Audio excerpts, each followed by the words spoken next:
Bapak Ibu Saudara yang dikasihi Tuhan, pada kesempatan ini saya mengajak kita untuk belajar dari Kisah Para Rasul.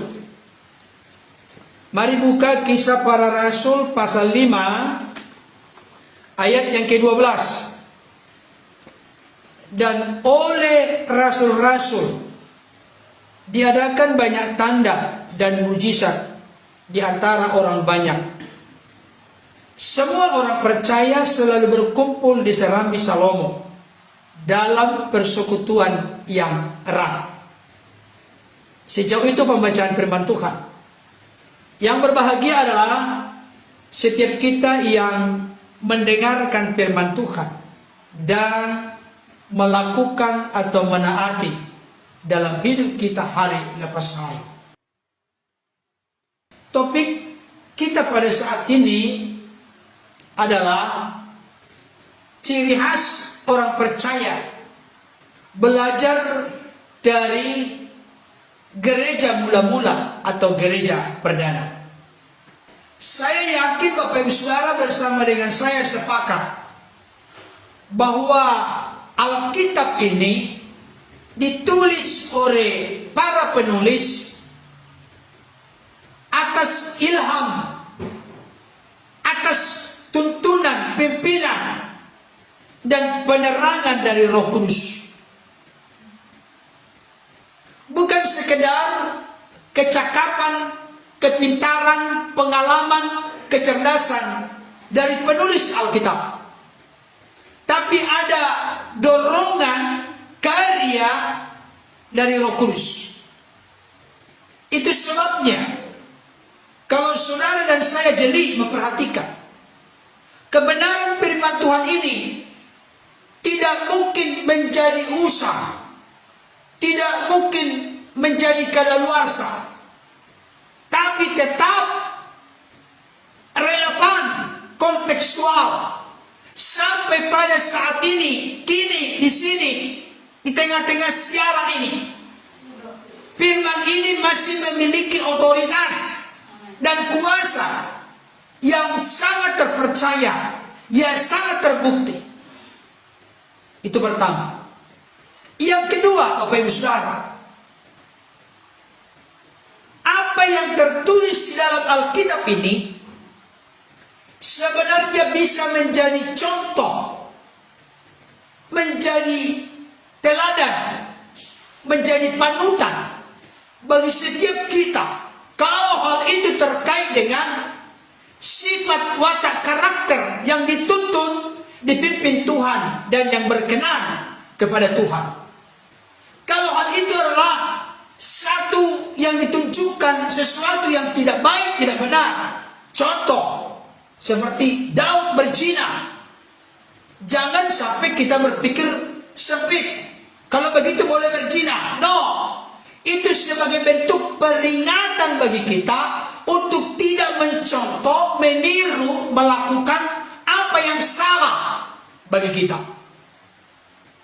Saudara yang dikasihi Tuhan, saya mau sampaikan kepada kita saat ini, kalau gereja Tuhan, tubuh Kristus, orang-orang percaya, masing-masing Bapak Ibu Saudara yang bergabung saat ini, kalau disenter, dinilai dari sudut pandang, kriteria, cara, pola hidup gereja mula-mula, apakah masih ada kemiripan?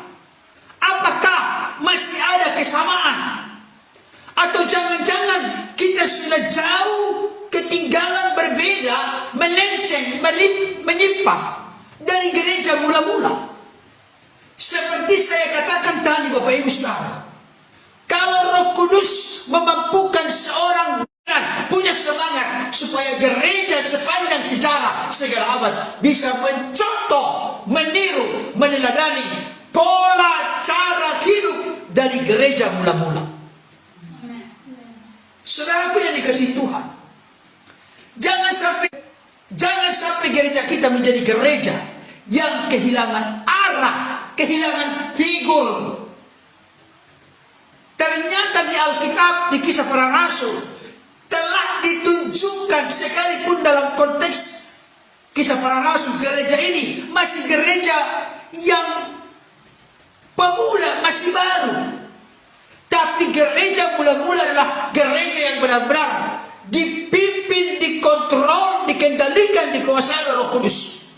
Sekalipun mereka minoritas jumlahnya, tapi mereka bisa memberi warna, bahkan menggoncangkan Yerusalem, nanti Yudea, Samaria, bahkan sampai sekarang ke ujung bumi.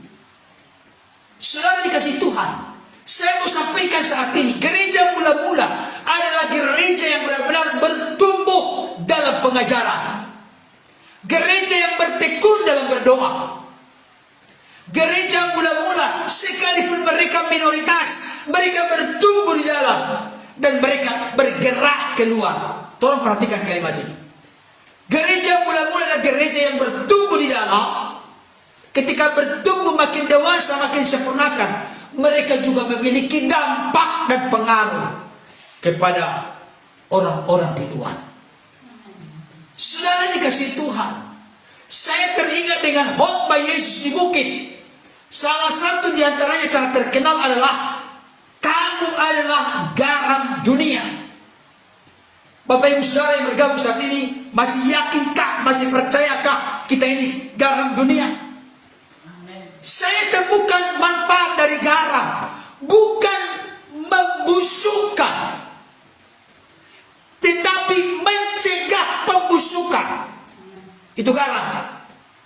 Garam bukan diwarnai, tapi memberi warna. Garam bukan dipengaruhi, tapi mempengaruhi.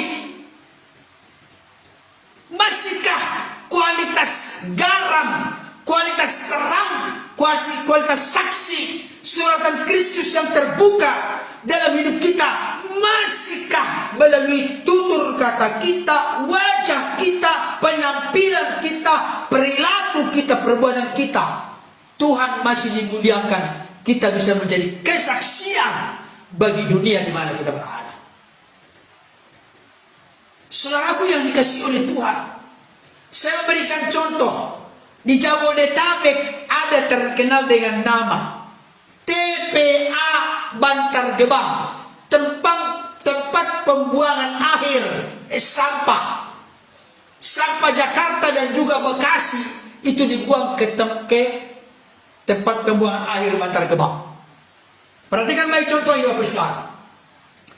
Ketika seseorang, misalnya Bapak Ibu Saudara, saya ajak kita pergi ke sana untuk melihat bagaimana sampah itu menggulung, diolah, ada yang dipilah oleh para pemulung, nanti dibuat merapat, dijual kembali. Saya mau kasih tahu Bapak Ibu Saudara, kalau kita datang ke sana, maka kita akan mencium bau yang sangat menyengat. Kita tidak akan kuat, barangkali kita akan pusing, pernapasan kita terganggu ketika kita ke sana. Tapi coba orang-orang yang memulung di sana, mereka tidak pernah lagi merasa asing dengan bau itu, karena mereka sudah hari-hari di sana, tinggal di sana, ada di sekeliling di sana. Saya kasih contoh ini bukan dengan maksud merendahkan tertentu, tidak.